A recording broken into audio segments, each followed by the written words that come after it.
Saya sudah mengajukan secara resmi pengaduan dugaan pelanggaran etik ke Majelis Kehormatan Mahkamah Konstitusi atau MKMK pada tanggal 27 Agustus yang lalu, dan kemarin saya kuatkan dengan surat lagi pada tanggal 23 Oktober 2023. Mengapa demikian?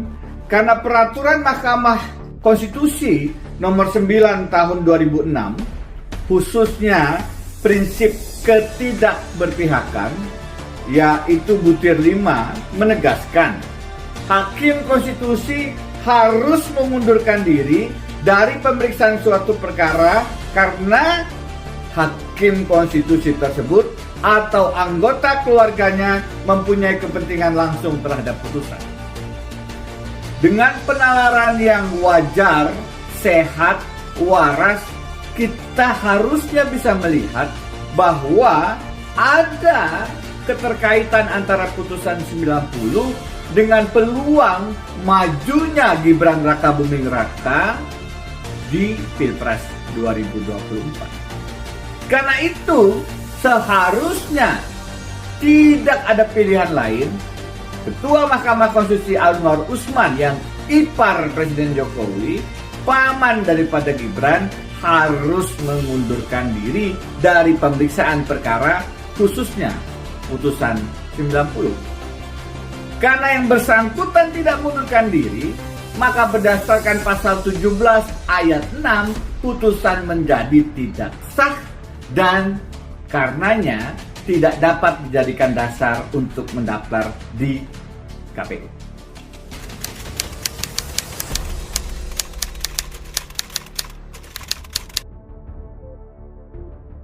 Putusan MK yang final and binding dapat dinyatakan tidak sah tentu dengan mekanisme yang benar. Kalau terkait dengan pelanggaran kode etik karena tidak mundurnya seorang hakim yang mempunyai benturan kepentingan, maka harus dimulai dengan pemeriksaan etik oleh Majelis Kehormatan Mahkamah Konstitusi. Putusan MKMK yang menyatakan ada pelanggaran kode etik oleh Ketua Mahkamah Konstitusi Anwar Usman dapat menjadi dasar tidak sahnya putusan 90 berdasarkan pasal 17 ayat 6 yang dengan tegas mengatakan jika hakim tidak mundur karena ada benturan kepentingan, putusan tidak sah. Itu cara yang pertama. Cara yang kedua, kalau kita ingin cepat karena ini terkait dengan pendaftaran Capres Cawapres 2024, maka pernyataan tidak sah itu dilakukan oleh Majelis Kehormatan Mahkamah Konstitusi sebagai konsekuensi dari adanya pelanggaran kode etik oleh Ketua MK Anwar Usman. Yang ketiga, yang menyatakan putusan MK tidak sah adalah MK sendiri. Bagaimana? Karena berdasarkan pasal 17 ayat 7 Undang-Undang Kekuasaan Kehakiman, setelah ada pelanggaran kode etik, maka perkara yang terkait diperiksa kembali oleh komposisi hakim yang berbeda. Artinya ada penggantian dari hakim konstitusi yang melanggar etika dengan hakim konstitusi yang baru. Nah, komposisi hakim yang baru ini yang memeriksa kembali perkara nomor 90 dan memutuskan tanpa adanya benturan kepentingan. Tentu akan ada yang berpendapat di antara 3 cara untuk menyatakan tidak sahnya putusan MK ini semuanya ada lebih dan kurangnya. Tentu. Tetapi saya tegaskan ada putusan MK yang bisa dinyatakan tidak sah dan salah satunya menurut pasal 17 ayat 6 Undang-Undang Kekuasaan Kehakiman karena adanya benturan kepentingan.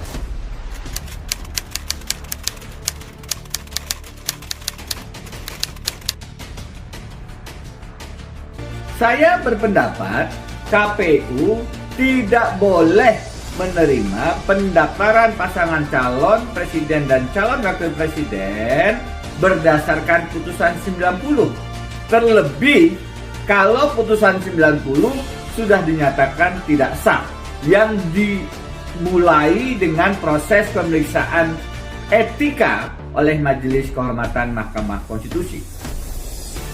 Ketika MK menyatakan memang ada pelanggaran konflik kepentingan Hakim Konstitusi Anwar Usman, maka dengan demikian putusan 90 tidak sah dan tidak boleh dijadikan dasar pendaftaran capres dan cawapres.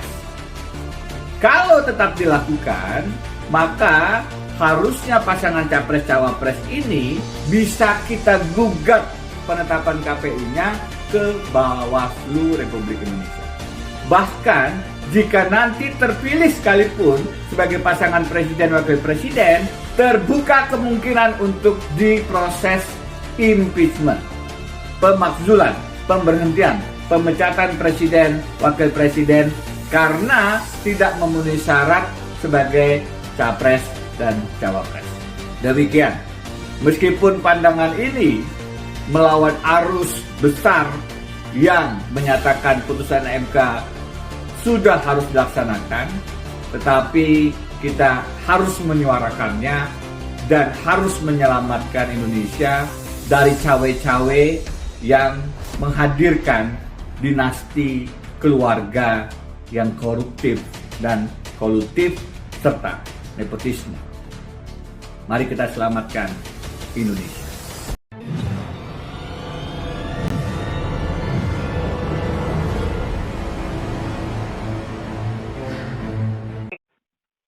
Assalamualaikum Pak Calon Doktor.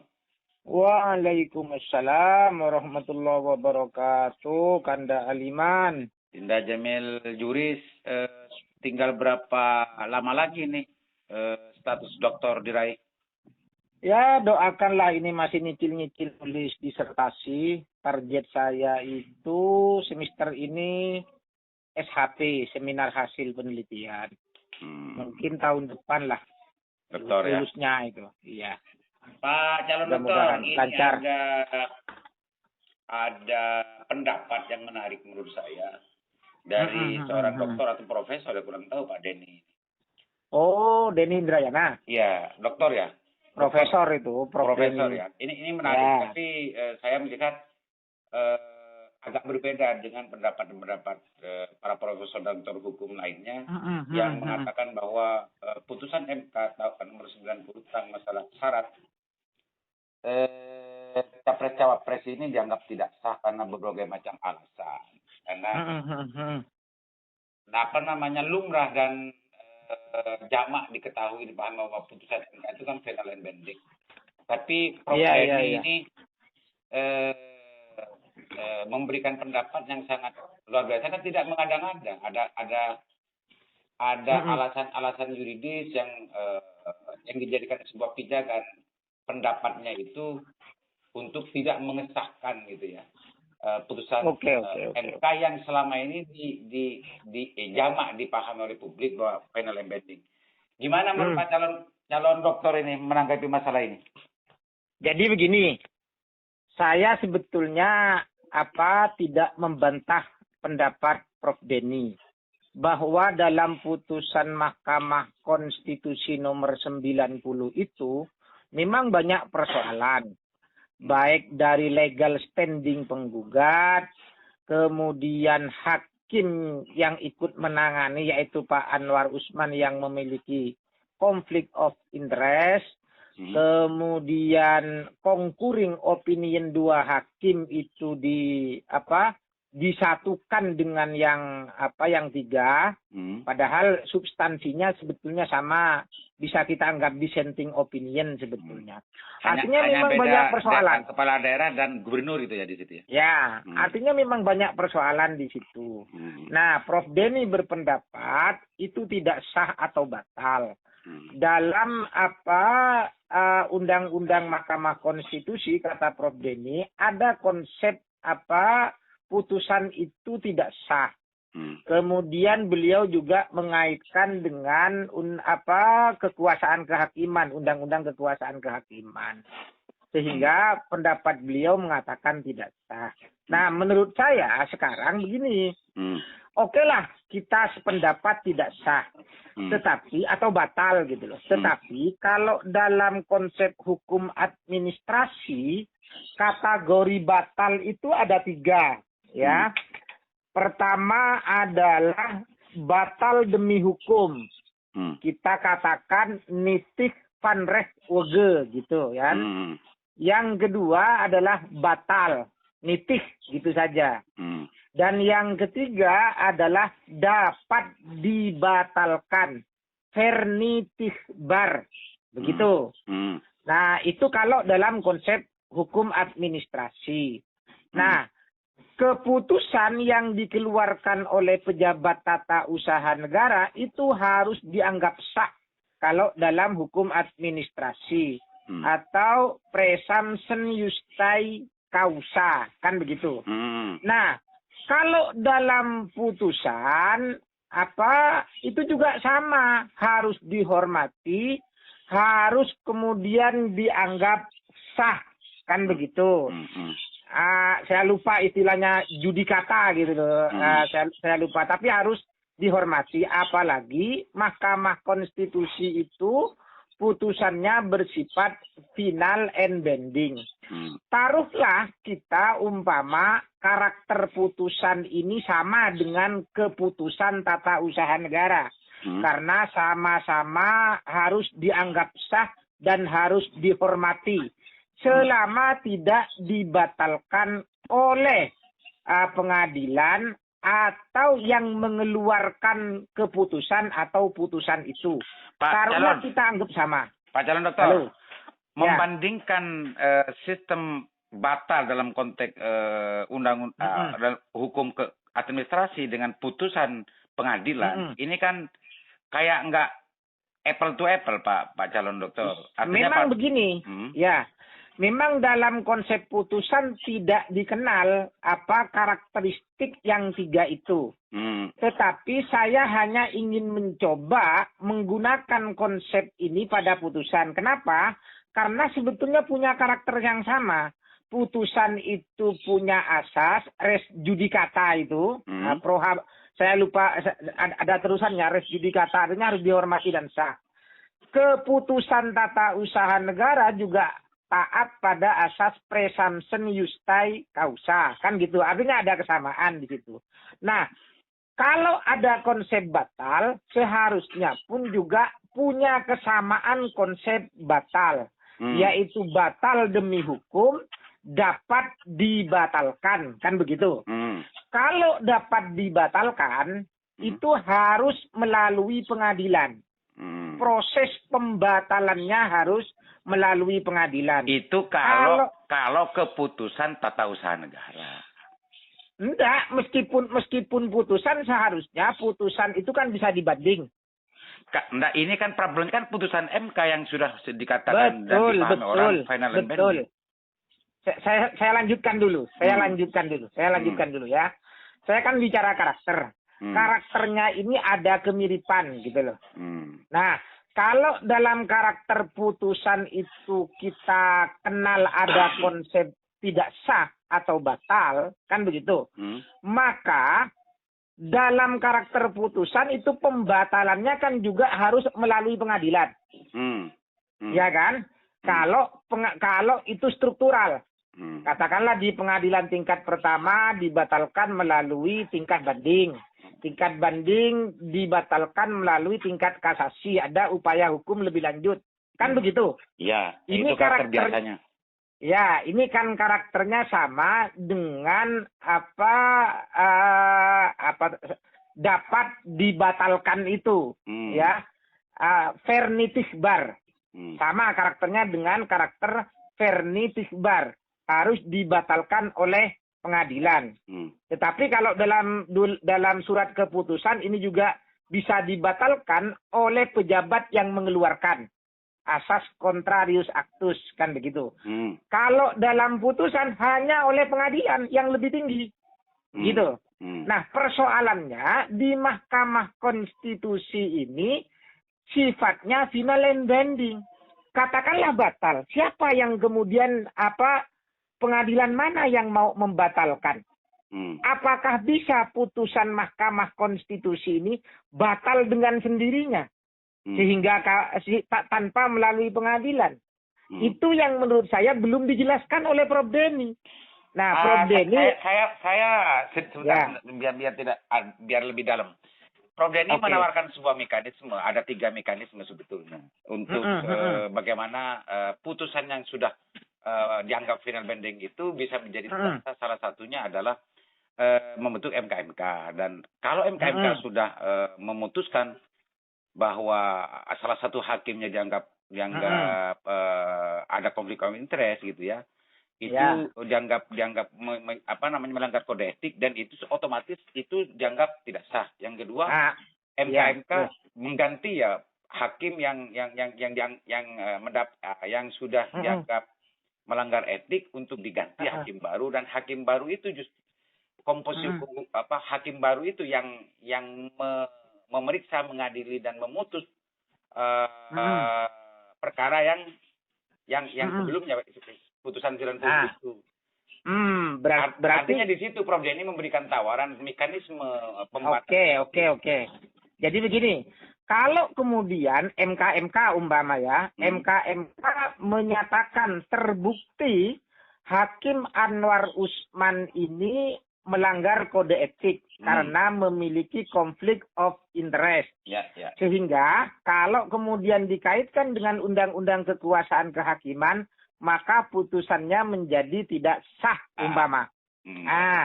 Kalau kemudian putusan MK ini hanya menyatakan pelanggaran etik, tetapi tidak membatalkan putusan Mahkamah Konstitusi, pertanyaannya lagi, apakah putusan MK 90 otomatis batal? Hanya karena MK menyatakan Anwar Usman terbukti melanggar kode etik.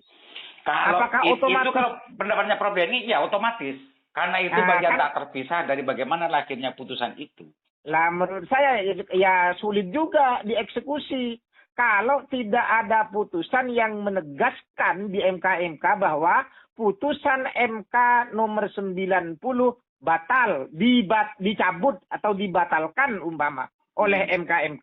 Itu yang pertama. Itu yang kedua justru memang ganti komposisi hakim sebelumnya untuk memeriksa dan mengadili perkara yang sebelumnya itu. Dari situ juga yang akan membatalkan dan tidak mengesahkan putusan 90 itu tawaran mekanisme yang lain.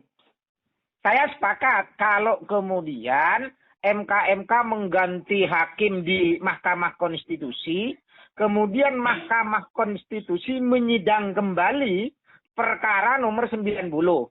Nah, kemudian hasilnya dibatalkan. Oke, clear kalau ini. Itu berarti sama ya karakternya dengan tadi sebagaimana yang Pak Jamil jelaskan, vernitis bahwa bar berarti. Yang bisa membatalkan itu adalah pengadilan.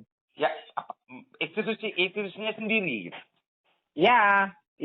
Karena memang ada kalau dalam hukum administrasi kan ada asas contrarius actus.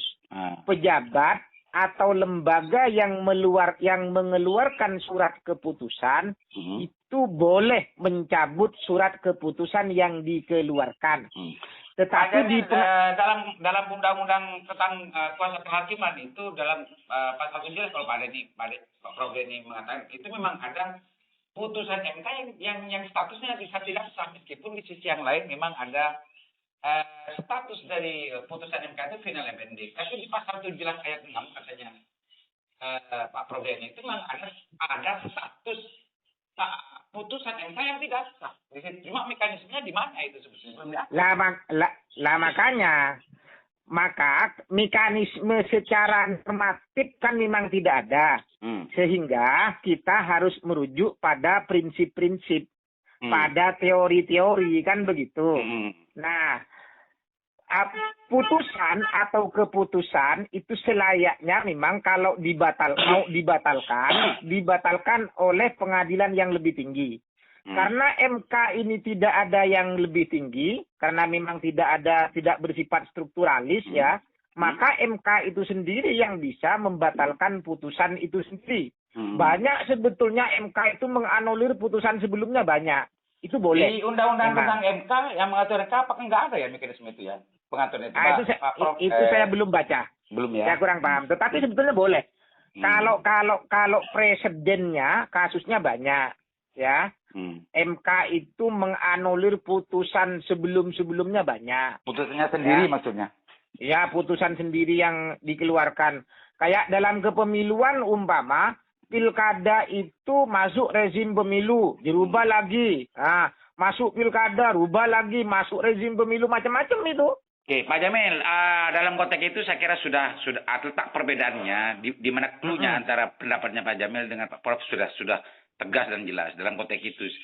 Sekarang gini, dalam pikirannya Pak Jamil, ketika nanti ini betul-betul dianulir lewat mekanisme dari MK atau komposisi hakim sudah dirubah dan membatalkan putusan 90 ini, lalu bagaimana sebetulnya status dari Gibran sebagai cawapres sebetulnya? Gimana itu Pak Jamil? Kalau Prabowo sama Gibran belum mendapatkan surat keputusan dari KPU, ya harus batal.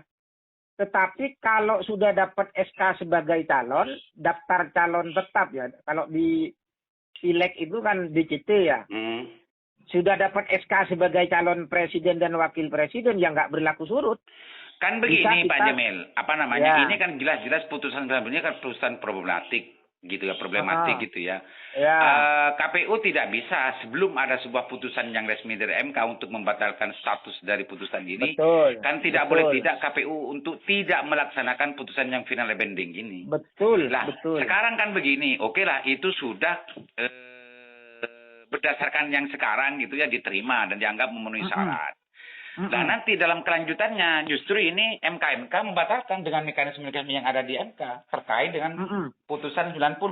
Lalu bagaimana sekarang status dari Gibran sebagai capres-cawapres apalagi nanti terpilih? Ya sebetulnya kalau sekarang masih sah karena ada dasar putusan MK itu. Kalau kemudian oleh Mahkamah Konstitusinya sendiri ya, berlandaskan pada putusan MK kemudian dibatalkan, ini mengandai-andai. Meskipun sangat tipis ya. Katakanlah dibatalkan oleh Mahkamah Konstitusi sendiri. Kalau SK KPU itu sudah keluar, maka bisa putusan MK itu tidak berlaku surut. Jadi tetap dia nyalon. Kalau begitu apakah tidak bisa dikatakan sebuah logikanya begini bahwa putusan KPU justru dianggap lebih tinggi dari putusan MK yang justru itu membatalkan putusan yang dijadikan landasan oleh KPU sendiri kan? Enggak, karena memang putusan itu ada asasnya tidak boleh bersifat retroaktif. Bukan dia tidak tunduk pada putusan MK, tetapi putusan MK itu memang tidak boleh dieksekusi pada sesuatu yang presidennya lebih dulu terjadi. Gitu loh. Pak Jamil, ini kan begini, makanya problematiknya kan di sini secara hukum. Prof Denny dan juga beberapa pengacara yang melakukan gugatan kembali terhadap putusan 90 itu, ini kan jelas-jelas atas dasar Gibran gitu kan, atas dasar Gibran. Dan KPU sekarang pakai putusan itu untuk meloloskan bukan meloloskan ya. Itu berdasarkan putusan yang 90. Ini sesuatu yang ini satu kan persoalannya gitu kan. Nah, ketika ini yang dipersoalkan memang gara-gara Gibran, justru karena memang waktunya yang belum yang tidak pas sesuai dengan jadwal KPU untuk penetapan macamnya justru dianggap tidak membatalkan. Ini kan semakin problematik juga di sini, Pak Jamil. Iya, tapi ya itulah hukum. Tetapi kalau menurut saya, kalau MK ini putusannya lebih dulu surat keputusan KPU yang melegal yang menetapkan sebagai capres cawapres, maka kalau putusannya itu di belakang umpama setelah keputusan KPU tetap nggak bisa berlaku surut. Kecuali begini, saya punya pendapat begini. katakanlah ya, MK hanya mengatakan bahwa ketua MK melakukan pelanggaran etik karena terbukti konflik of interest. Berarti kan terkonfirmasi kecacatan dari putusan MK nomor 90. Kan begitu? Iya, betul. Nah, KPU kemudian menetapkan calon presiden dan wakil presiden Prabowo Gibran. Ditetapkan. Nah, oleh calon yang lain, keputusan KPU ini digugat ke Bawaslu. Mendasari putusan MK. Ini menurut saya berpeluang. Boleh. Gitu loh. Karena surat keputusan yang dikeluarkan KPU yang menetapkan pasangan Prabowo dan Gibran ini dikeluarkan berlandaskan putusan MK yang cacat. Cacatnya itu kemudian dikonfirmasi oleh putusan MK. Kan begitu? Dikuatkan oleh putusan MK. Sehingga gugat ke Bawaslu. Itu mekanismenya ya, digugat ke Bawaslu. SK ini kan sengketa proses ya. Sengketa proses pemilu digugat ke Bawaslu. Di Bawaslu nggak tuntas bisa kemudian ke Pengadilan Tata Usaha Negara. Masih ada berpeluang itu menurut saya. Ini menariknya ya. Tapi kalau berdasarkan pendapat yang tadi tidak ada retroaktif katanya Pak Jamil tadi. Bisa saja nanti ini kalau MK-nya atau MK dalam konteks ini sebagaimana yang disinyalir oleh publik hari ini bahwa MK itu adalah kepanjangan tangan dari penguasa, bisa saja putusan untuk pembatalan status putusan nomor 90 itu yang memang akan diputuskan setelah ditetapkan. Bisa saja begitu kan? Ya bisa saja.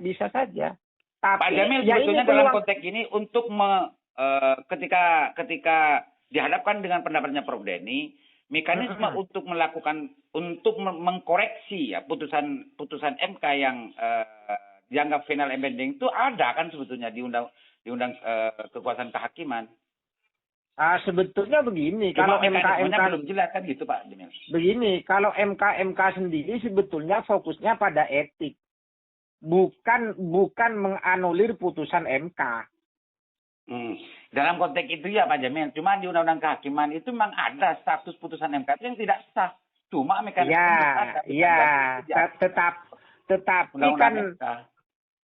tetapi begini, tidak sah dalam konsep putusan itu ya mekanismenya harus melalui pengadilan kalau ingin dibatalkan gitu loh.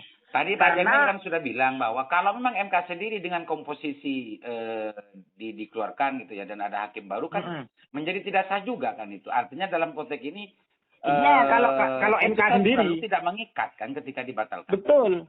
Kalau MK sendiri membatalkan boleh. Ya, saya ingin menjelaskan lagi tentang karakteristik di putusan dalam hukum administrasi. Nitig het van recht wege, nitig dan vernitig bar. Anggaplah kemudian bukan vernitig bar. Ini nitig. Atau nitig het van recht wege umpama. Batal demi hukum. Batal demi hukum itu sendiri dalam hukum administrasi dibagi dua sebetulnya. Ada yang pembatalannya tetap harus melalui pengadilan atau oleh pejabat yang mengeluarkan, ada yang memang batal secara otomatis. Kapan itu? Kalau dikeluarkan oleh pejabat yang tidak berwenang. Sekarang dalam putusan MK ini anggap tidak berwenang umpama. Kenapa kok tidak berwenang? Karena ada Anwar Usman yang konflik of interest sehingga dikatakan tidak berwenang umpama meskipun agak mekso ini penafsirannya ya. Anggap tidak berwenang. Meskipun tidak berwenang umpama tetap tidak batal secara otomatis. Ini karakter yang tetap batal, pembatalannya harus melalui pengadilan. Kenapa? Wong KPU sendiri sudah menerima kok. Sudah diproses. Kan begitu. Oke, Pak. Yang batal secara otomatis itu begini. Sudah mulai tegas lah di mana letak perbedaannya dan di mana sebetulnya mekanisme dan pendapat, namanya pendapat ya pendapat. Pak Jamil, apa yang ingin disampaikan terkait dengan urusan masalah putusan 90 yang problematik ini? Closing statement. Oke. Jadi begini, menurut saya tentang putusan Mahkamah Konstitusi ini tetap harus kita hormati. Meskipun banyak cacatnya di situ, yang nggak terhitung lah, terlalu banyak cacatnya. Kalau apapun nanti putusan akhir, kalau kemudian termasuk umpama dia ditetapkan sebagai calon presiden dan wakil presiden, ya harus kita tanggapi secara bijak oleh masyarakat. Begitu saya pikir. Oke. Makasih banyak Pak calon dokter. Mudah-mudahan dokternya segera diraih. Amin. Dan terima kasih. Assalamualaikum. Waalaikumsalam.